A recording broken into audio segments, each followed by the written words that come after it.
ការគិតគូរពីការរៀបចំរដ្ឋបាលថ្នាក់ក្រោមជាតិដោយដែលខ្ញុំបានគូសបញ្ជាក់ខាងលើនេះគឺជាការចាំបាច់និងមានសារៈសំខាន់ដោយហេតុថារដ្ឋបាលថ្នាក់ក្រោមជាតិគឺជាតួអង្គប្រតិបត្តិ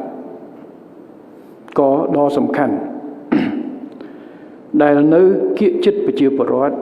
ជាអ្នកប្រែក្លាយគោលនយោបាយថ្នាក់ជាតិឲ្យទៅជាលទ្ធផលជាក់ស្ដែងនៅថ្នាក់ក្រោមជាតិជាអ្នកដឹងសុខដឹងទុក្ខនឹងការលំបាកនិងយល់ពីតម្រូវការចាំបាច់របស់ប្រជាពលរដ្ឋ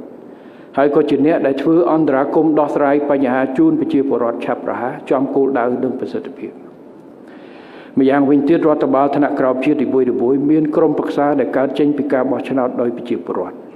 ដូច្នេះក្រុមប្រឹក្សាត្រូវមានគណនេយ្យភាពចំពោះប្រជាពលរដ្ឋលើការដោះស្រាយបញ្ហាប្រឈមក្នុងដែនសមត្ថកិច្ចរបស់ខ្លួនអាស្រ័យហេតុនេះរដ្ឋបាលថ្នាក់ក្រោមជាតិត្រូវរៀបចំឲ្យមានរចនាសម្ព័ន្ធនិងប្រព័ន្ធគ្រប់គ្រងស្របទៅតាមចរិតលក្ខណៈនៃរដ្ឋបាលទី1និងទទួលបានមុខងារធនធាន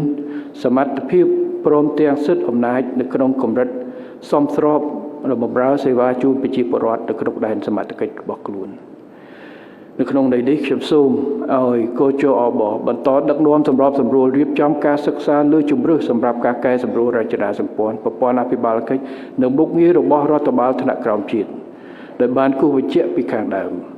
ដើម្បីរាជរដ្ឋាភិបាលបន្តរៀបចំគោលនយោបាយនិងយុទ្ធសាស្ត្ររយៈពេលមធ្យមទៅរយៈពេលវែងសម្រាប់ពង្រឹងស្ថាប័នសាធារណៈទាំងនៅថ្នាក់ជាតិនិងថ្នាក់ក្រោមជាតិ